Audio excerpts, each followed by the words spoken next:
Imagine waking up one day and realizing you're living someone else's life. Let's recap everything from Darkmatter Season 1.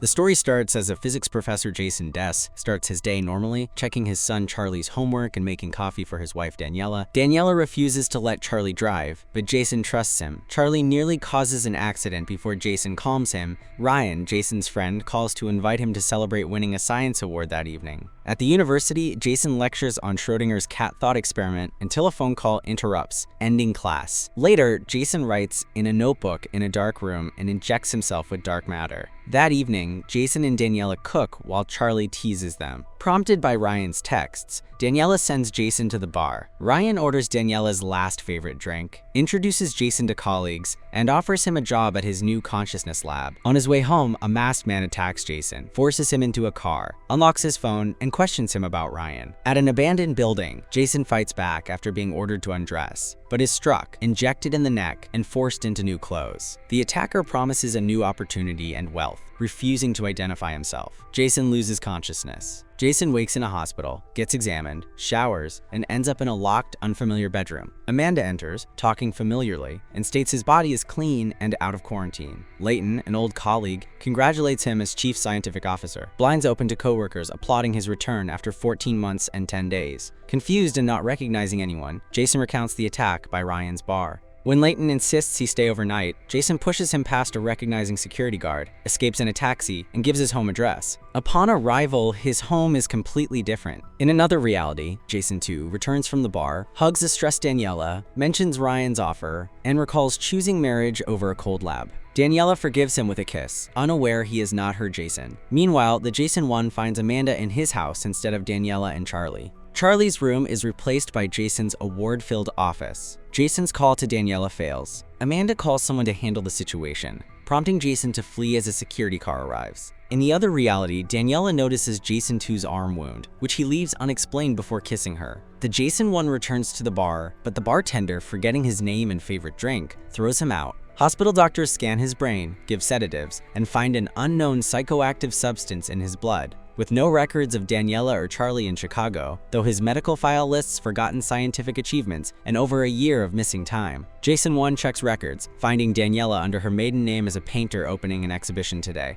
Meanwhile, Amanda, Leighton, and security discuss Jason's absence. Jason steals a white coat at the hospital, avoids the security officer, and escapes. The Jason 2 resumes his university lecture. Jason attends Daniela's art exhibition, spots his portrait among the paintings, hugs Daniela and asks about Charlie, whom she does not know. Surrounded by congratulating people, Daniela introduces Jason as her career's inspiration. Ryan arrives, shocked and upset by Jason's disappearance rumors. Upon hearing the name of the company he escaped from, Jason questions Ryan, while Daniela delivers a speech on alternate life choices. Jason 2 listens to Daniela's talk and surprises her by advising Charlie. Jason 1 details his parallel reality theory to Ryan and Daniela, explaining his marriage, the bar meeting, the attack, and the unknown blood substance, insisting he is sane. Daniela recalls him once theorizing about millions of parallel realities, leaving her his biggest mistake, mentioning a secret project, and warning they might never meet again. Jason 1 recounts his shared family life, angering Ryan and making Daniela cry, while mentioning Ryan's alternate achievements. In the other reality, Jason 2 mixes up toothbrushes and confuses Daniela. Jason 1 stays in Daniela's guest room, using an elastic band on his ring finger as a wedding ring substitute. Jason 2 shows unusual affection, studies family photos, and declines Ryan's San Francisco offer. Jason 1 tricks Amanda by calling that he is going to a psychiatric hospital. While she leaves to find him, Jason 1 and Daniela return to investigate his old house. Jason 1 points out a family photo, but Daniela reveals she discarded their child after he left her in this world. Comparing memories, Daniela begins believing his story. Jason 1 finds records showing his double built a massive quantum superposition container for interdimensional travel, where Jason 2 traveled to this world, switched places, and sent Jason 1 into his reality after both faced the choice between Daniela and science.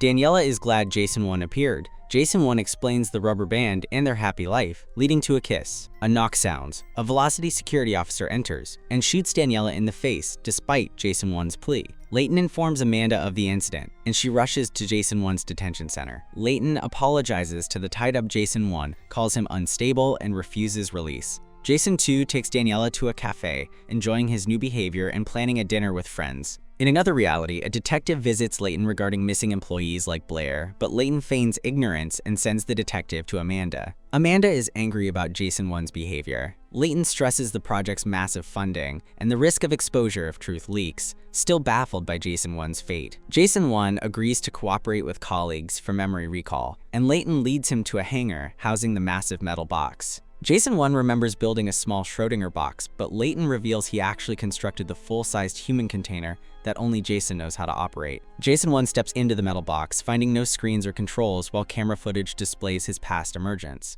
Meanwhile, Jason 2 buys Charlie an expensive skateboard and asks about their upcoming dinner guests. In another reality, Amanda tells Jason 1 she is a lab psychiatrist who lived with him for a year before he vanished after meeting his ex, leaving her confused as Jason 1 denies being that man. At the same time, Jason 2 hosts the dinner guests smoothly, using online facts and chats with Charlie. Jason 1 struggles to answer Layton, who suspects he is an imposter. Guards beat Jason 1 to find their missing Jason 2, but he knows nothing about the box. Layton urges him to remember so the box can reach a world without cancer, but Jason 1 draws a blank. Elsewhere, Daniela thanks Jason 2 for a wonderful, unusually happy evening, remarking how different he seems. In the other world, Ryan enters Jason 1's room, shocked that Daniela is dead, and realizing he tipped off Layton about Jason 1 visiting her. Ryan explains his brain-numbing drug, which, combined with the box, enables dimensional travel. Guards then haul Ryan away. Meanwhile, Jason 2 tells Daniela that his near-death experience taught him to cherish her. Amanda enters Jason 1's cell and guides him through corridors to escape. Spotting a guard, they sprint for the box. Jason 1 slams the iron door to trap him, injuring his fingers. Amanda injects both with the drug, slipping into the interdimensional corridor. Concurrently, Jason 2 unearths an alternate birth certificate for a son named Max. Inside the dark corridor of endless doors, Layton steps into the box to hunt them. Jason 1 and Amanda open a door into a smoking, ash-filled dead city, fleeing back inside as a house collapses. Amanda counts the 48 remaining drug doses, noting the box stays fixed in physical space while external realities shift. Injecting themselves again, they enter a new world while Layton loses their trail. Elsewhere, Jason 2 gives an uninspired university lecture, walks out, and resigns. Jason 1 and Amanda step into a forest, then a nuclear-ravaged, airless world, realizing every possible event manifests across realities. Seeking food and water, Jason 1 opens a door into a velocity facility where Layton and Dawn slaughter their doubles. Jason 1 shoves Amanda inside and shuts the door just in time. After opening more dead worlds, an exhausted Amanda bolts through the nearest door into a freezing blizzard, passing out from the cold. Jason 1 breaks into a nearby house, pulls Amanda inside, wraps her in a blanket, and lights a fire. Meanwhile, Jason 2 visits an idle, wealthy Layton and pitches an investment in his unusual project. Out in the snowy world, Jason 1 steps outside to a frozen city, while Jason 2 takes Layton to a bunker to offer him the substance. Back at the house, Jason 1 finds a family photo that stirs memories of his own kin, while Amanda views a picture of their deceased second son, Max. As she warms up, Amanda recalls the buried box and realizes the blizzard might have influenced their destination, suggesting they can mentally steer their reality arrivals. Jason 2 shows Layton the box and the corridor of doors, promising to reveal his potential future, prompting Layton to fund the work. Using probes in the snow, Amanda follows her compass to unearth the box. In another universe, Daniela and Charlie visit Max's memorial tree, matching Jason and Amanda's shared recollections of expecting twins before Max's fatal heart defect and the ash tree tradition. Awed by the sight, Layton agrees to fund Jason 2's work after hearing tales of his alternate research partner self. Jason 2 vents to Amanda about his double's extreme life swap, which Amanda suspects stemmed from a desire for a happy life and a missing family. Meanwhile, Charlie and Daniela discuss Jason 2's odd behavior, and he arrives to gift Charlie car keys and announce his resignation, promising financial security through his new science sponsor. Jason 1 and Amanda prep for another world, intending to manifest peace and beauty, but accidentally open a door into a flooded city, barely escaping the rushing water. Amanda urges Jason 1 to examine his true emotions, insisting the box reflects inner intent. Resting, they discuss loved ones and favorite treats, while Amanda recounts that Blair and 2 volunteers were the original box testers. When the drug fades, Amanda opens the door to the Velocity basement. Finding the cafeteria closed and elevators dead, they follow emergency protocols to a bedroom, discovering a shriveled corpse that signals a local disaster. Fleeing back toward the box, a gun-wielding Blair stops them. Recognizing Blair as her friend, Jason shares his story. Here, she is a lawyer who survived the collapse of life on Earth 3 months prior, restarted generators, and now guards a safe stash of food and drug doses, though she refuses to enter the box again. Meanwhile, Jason 2 and Layton explore the bunker, discussing alternate money systems. Blair advises Amanda that Jason belongs elsewhere, and she must choose her own path. Handing over her diary of visited worlds and remaining doses, Blair stays behind. In the corridor, Amanda cries over the collateral damage of their journey, but Jason 2 comforts her. Layton promises Jason 2 $1 million for the next drug batch. Jason 1 writes his desired destination in Blair's diary, and the method succeeds, landing them in his home world. Stepping outside into eerie emptiness, they drive to Jason's house to find a weary Daniela reporting Jason is hospitalized and Charlie dead in his room. Ignoring Amanda's warnings that this is a doomed alternate reality, Jason 1 rushes inside to share tender memories with Daniela. She takes a morphine syringe to ease her final moments amid a spreading lethal fluid virus, prompting Jason and Amanda to retreat to the box. Realizing their earlier talk of Jason's mother's illness triggered this apocalyptic pandemic world. They resume traveling, ultimately stepping out into a fresh world closely resembling Jason's true home.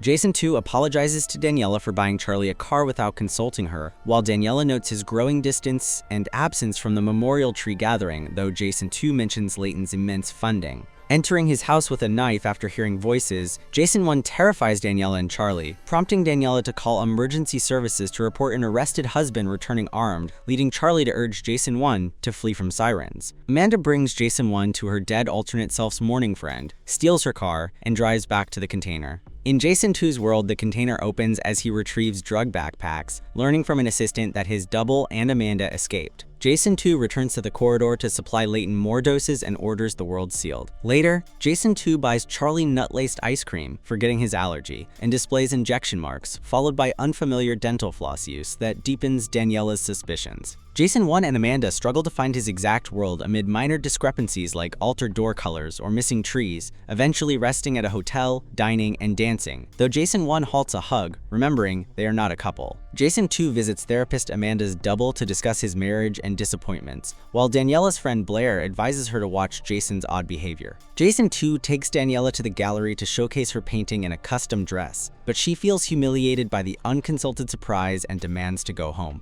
Admitting his failure to understand her, Jason 2 leaves and drives off, unknowingly followed by Daniela to a warehouse where she steals vials. Daniela later gives a vial to Ryan for analysis. Ryan accuses Jason 2 of research theft because his vial drug matches Ryan's. Jason 2 lures Ryan to the container, injects them both, and strands Ryan in an advanced, peaceful alternate Chicago by closing the door as Ryan seeks his phone. Later, detectives question Daniela and Jason 2 about Ryan's disappearance, during which Jason 2 awkwardly slips that Ryan drank heavily despite his sobriety. Daniela shows him the vial and confesses she followed him. Jason 2 covers by saying Ryan made the drug for his research. Meanwhile, Amanda guides Jason 1 through an ideal Chicago, where they eat edible cup cocoa, receive a photo from a stranger, and visit a tall tower's top restaurant. There, Amanda gifts him a suit and reveals she assumed her dead double's identity 2 years ago to access savings, before asking Jason 1 to stay. When Jason 1 refuses, he slips 2 vials into her purse. Amanda cries in the elevator but wipes her tears to begin a new life. With 3 doses left, Jason 1 travels through a destroyed world before reaching a reality where Daniela believes he just left for work. Secretly entering the house, he meets a surviving Max, whose heart was transplanted from a deceased girl, and comforts the guilt-ridden boy. Simultaneously, Jason 2 tells therapist Amanda he wants to leave Daniela before dropping personal details that get him thrown out. Outside, detectives tracking Ryan's phone to the industrial area wait for him. Jason 2 breaks container structures in his world, brings a mechanic alternate Ryan from the first world, gets him drunk, and sleeps him in Ryan's bed. Using his final dose, Jason 1 writes in Blair's diary about meeting Daniela and seeing live Max, but ultimately rejects staying to seek his true family. Reaching his world, Jason checks details on his walk home. Jason 1 buys pepper spray and a hunting knife since he lacks a gun permit, moments before Jason 2 enters and makes the identical purchase, alarming the clerk who suspects a twin. Jason 2 flees, returns home to Charlie's report of a strange-acting Daniela visiting Ryan, and goes outside where an attacked Jason 2 kills a hat-wearing double. Jason 1 chases a double in the hallway, while Jason 2 loads his killed double into a car. Jason 1 corners another double in a bar, realizing many container-traveling Jasons converged on the Chicago due to the original Jason's return wish. Amanda variations populate other worlds, leaving both Jasons out of drugs.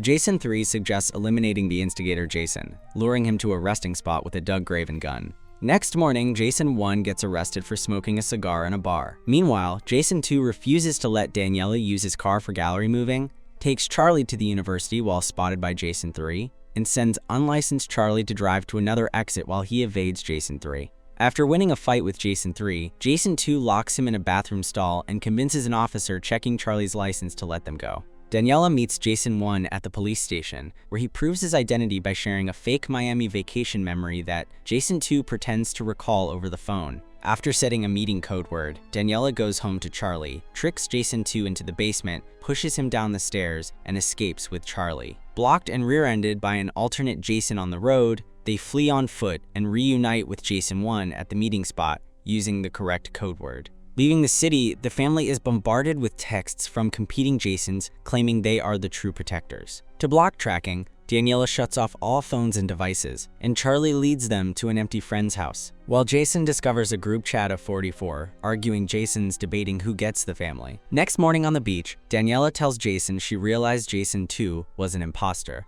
while Jason 1 admits he once pondered a different life and remembers a successful, wealthy Daniela 2.